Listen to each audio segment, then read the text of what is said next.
Então, Jó falou novamente: Vocês de fato sabem tudo, não é? Mas quando morrerem, a sabedoria morrerá com vocês.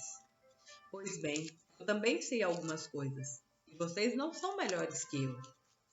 Qualquer um sabe aquilo que me disseram. Meus amigos, contudo, riem de mim, pois clamo a Deus e espero uma resposta.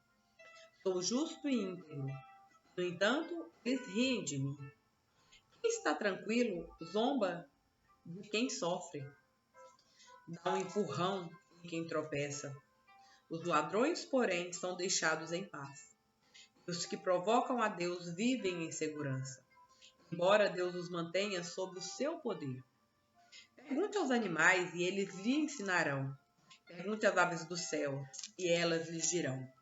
Fale com a terra e ela o instruirá. Deixe que os peixes do mar o informem, pois todos eles sabem que meu sofrimento veio da mão do Senhor. Em suas mãos está a vida de todas as criaturas e o fôlego de toda a humanidade. O ouvido prova as palavras que ouve, assim como a língua distingue os sabores. A sabedoria pertence aos idosos e o entendimento aos mais velhos. Em Deus, porém, estão a sabedoria e o poder. A ele pertence o conselho e o entendimento. Ninguém pode reconstruir o que ele derruba. Ninguém pode libertar quem ele aprisiona. Se ele retém a chuva, a terra se transforma em deserto. Se ele libera as águas, há inundações em toda parte. Sim, a ele pertence a força e a sabedoria. Enganadores e enganados estão sob seu poder. Ele destitui os conselheiros e os dispensa. Faz de tolos juízes sábios.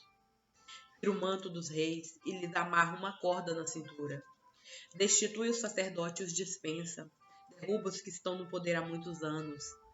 Silencia o conselheiro de confiança e retira o entendimento dos anciãos. Derrama desonra sobre os príncipes e deixa os fortes desarmados. Ele revela mistérios ocultos nas trevas e ilumina a escuridão mais profunda.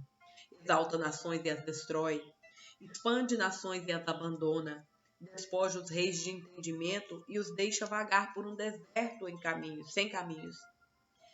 Anda tateando na escuridão sem luz, ele os faz cambalear como bêbados. Vi tudo isso com os próprios olhos, ouvi com os próprios ouvidos, e agora entendo. O que vocês sabem, eu também sei. Não são melhores que eu. Quero falar diretamente com o Todo-Poderoso. Quero defender minha causa diante de Deus. Vocês me difamam com mentiras. São médicos incapazes de curar. Se ao menos se calassem, é a atitude mais sábia que poderiam tomar. Ouçam minha defesa, prestem atenção a meus argumentos. Vocês querem defender Deus com mentiras? Apresentam argumentos desonestos em nome dele? Distorcem seu testemunho em favor dele? Acaso são advogados de Deus? O que acontecerá quando ele decidir investigá-los? Conseguirão enganá-lo como enganam qualquer pessoa? Não. Certamente ele os repreenderá, se distorcerem às escondidas seu testemunho em favor dele. Acaso a majestade dele não os aterrorizará? O terror dele não cairá sobre vocês? Suas frases feitas valem tanto quanto cinzas. Sua defesa é fraca como um pote de barro. Calem-se e deixem-me em paz. Permitam-me falar e eu arcarei com as consequências. Sim, porei minha vida em risco e direi o que penso de fato.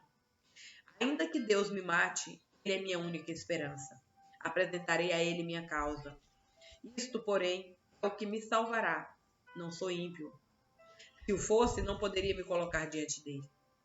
Escutem bem o que vou dizer. Ouça-me com atenção. Preparei minha defesa, serei declarado inocente. Quem pode discutir comigo a esse respeito? E se provarem que estou errado, me calarei e morrerei. Ó Deus, concede-me estas duas coisas, e não me esconderei de ti. Remove tua mão de cima de mim, e não me assustes com tua temível presença. Chama-me e eu responderei. Ou permita que eu fale e me responde-me. Diga-me o que fiz de errado. Mostra-me minha rebeldia e meu pecado. Por que te afastas de mim? Por que me tratas como teu inimigo? Atormentarias uma folha soprada pelo vento?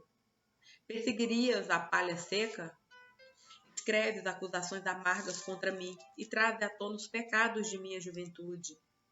Prendes meus pés com correntes, vigia todos os meus caminhos e examinas todas as minhas pegadas. Eu me consumo como madeira que apodrece, como roupa comida pela traça. Como é frágil o ser humano, sua vida é breve e cheia de aflições. Como uma flor nasce e depois murcha, como uma sombra passageira some depressa. É preciso que vigies uma criatura tão frágil e exija que te prestes contas? Quem pode extrair pureza de algo impuro? Ninguém. Estabeleceste a extensão de nossa vida. Sabe quantos meses viveremos? Não recebemos nem um dia a mais. Portanto, dá-nos sossego, deixa-nos descansar. Somos como os trabalhadores braçais. Permite que terminemos nosso trabalho em paz. Até mesmo a árvore tem mais esperança, pois se for cortada, voltará a brotar e dará novos ramos. Ainda que as raízes tenham envelhecido na terra e o tronco esteja podre, com o cheiro da água voltará a brotar e dar ramos como uma planta nova. Mas quando as pessoas morrem, perdem as forças. Dá o último suspiro. E depois, onde estão? Como a água evapora do lago e o rio desaparece na seca. São colocados no túmulo e não voltam a se levantar. Até que os céus deixem de existir, não acordarão. Não serão despertadas de seu sono. Quem dera tu me escondesses na sepultura, me esquecesses dali, até tua ira passar. Quem dera me desses um tempo de descanso, para que só então te lembrasses de mim. Podem os mortos voltar a viver? Assim eu teria esperança durante todos os meus anos de luta, e aguardaria a libertação que a morte traz. Tu chamarias e eu responderia, tu ansiarias por mim, obra de tuas mãos.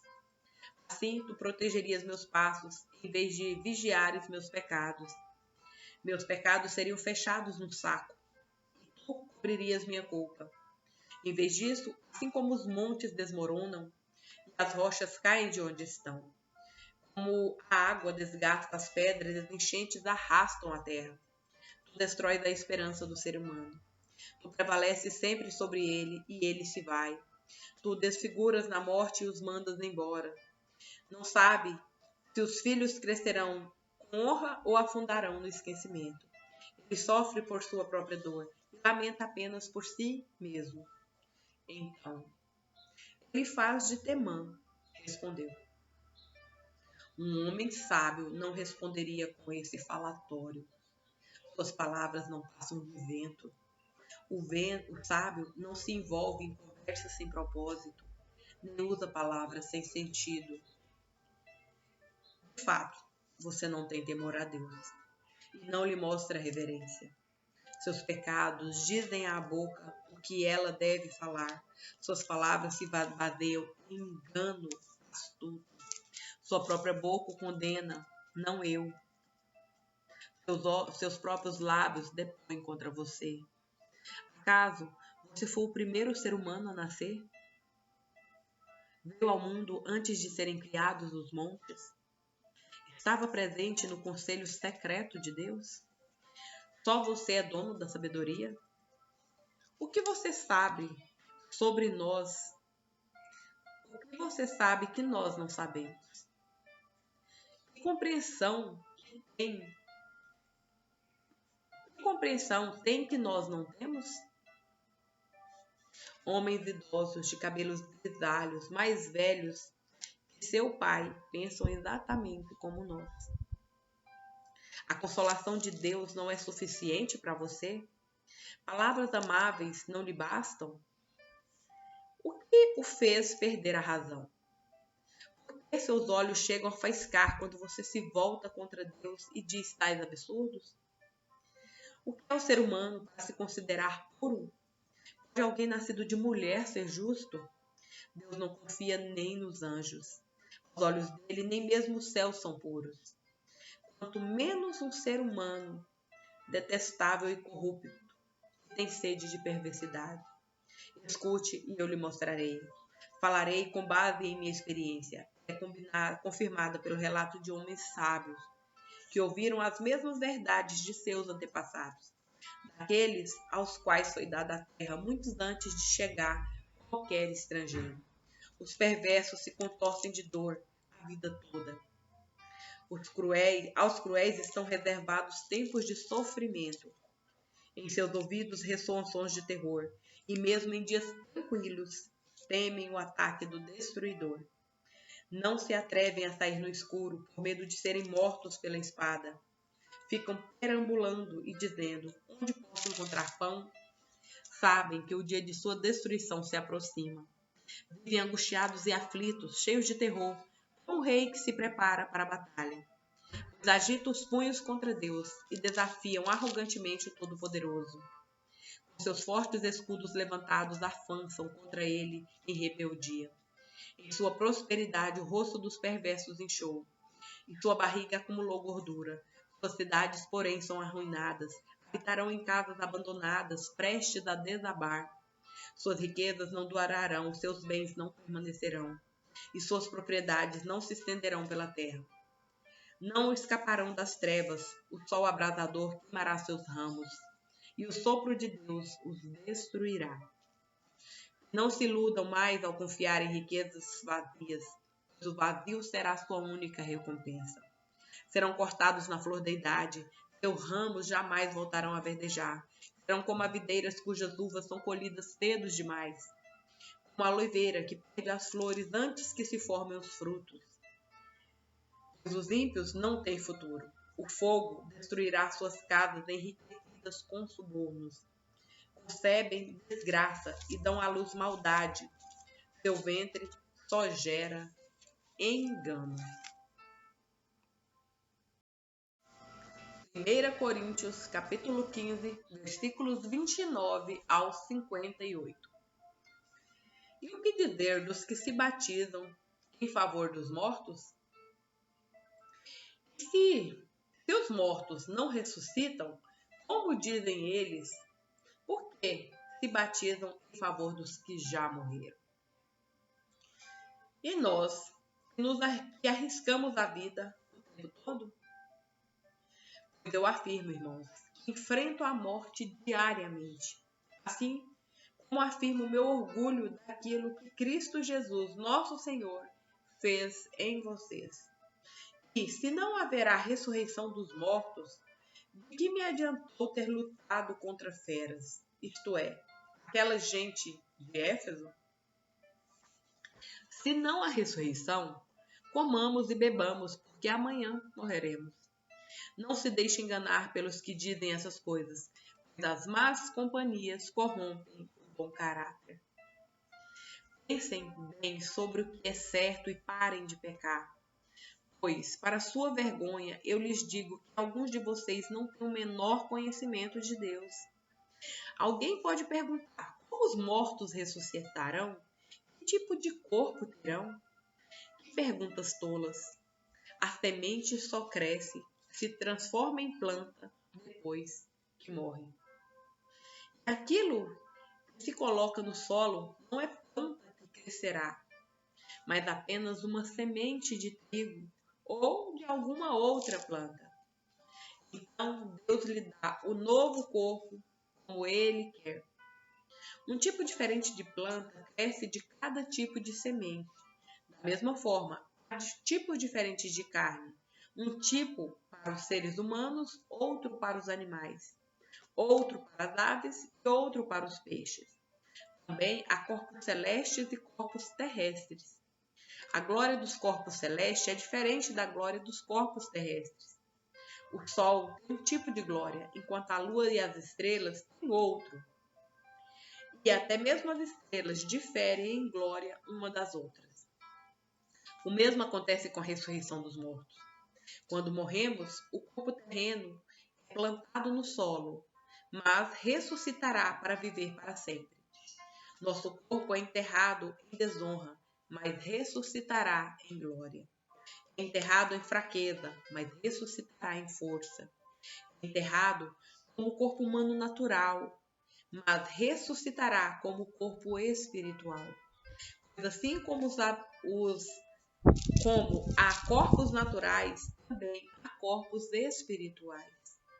As Escrituras nos dizem: o primeiro homem, Adão, se tornou ser vivo. Mas o último Adão é o Espírito que dá vida. Primeiro vem o corpo natural, depois o corpo espiritual. O primeiro homem foi feito do pó da terra, enquanto o segundo homem veio do céu. Os que são da terra são como o homem terreno. Os que são do céu são como o homem celestial. Da mesma forma que agora somos como o homem terreno, alguns dias seremos como o homem celestial. Estou dizendo, irmãos, que nosso corpo físico não pode herdar o reino de Deus. Este corpo mortal não pode herdar aquilo que durará para sempre. Mas eu lhes revelarei um segredo maravilhoso. Nem todos dormiremos, mas todos seremos transformados. Acontecerá no instante, num piscar de olhos, ao som da última trombeta. Pois, quando a última trombeta soar, aqueles que morreram ressuscitarão a fim de viver para sempre. E nós que estivemos vivos também seremos transformados, pois nosso corpo mortal precisa ser transformado em corpo imortal. Então, quando o nosso corpo mortal tiver sido transformado em corpo imortal, se cumprirá a passagem das Escrituras que diz: a morte foi engolida na vitória. Ó morte, onde está a tua vitória? Ó morte, onde está teu aguilhão? O pecado é o aguilhão da morte que nos fere, e a lei é o que torna o pecado mais forte. Mas graças a Deus que nos dá a vitória sobre o pecado e sobre a morte por meio de nosso Senhor Jesus Cristo. Portanto, meus amados irmãos, sejam fortes e firmes. Trabalhem sempre para o Senhor com entusiasmo, pois vocês sabem que nada do que fazem para o Senhor é inútil. Salmos, capítulo 39, versículos 1 ao 13. Disse comigo: tomarei cuidado com o que faço e não pecarei no que digo. Ficarei calado enquanto o perverso estiver por perto.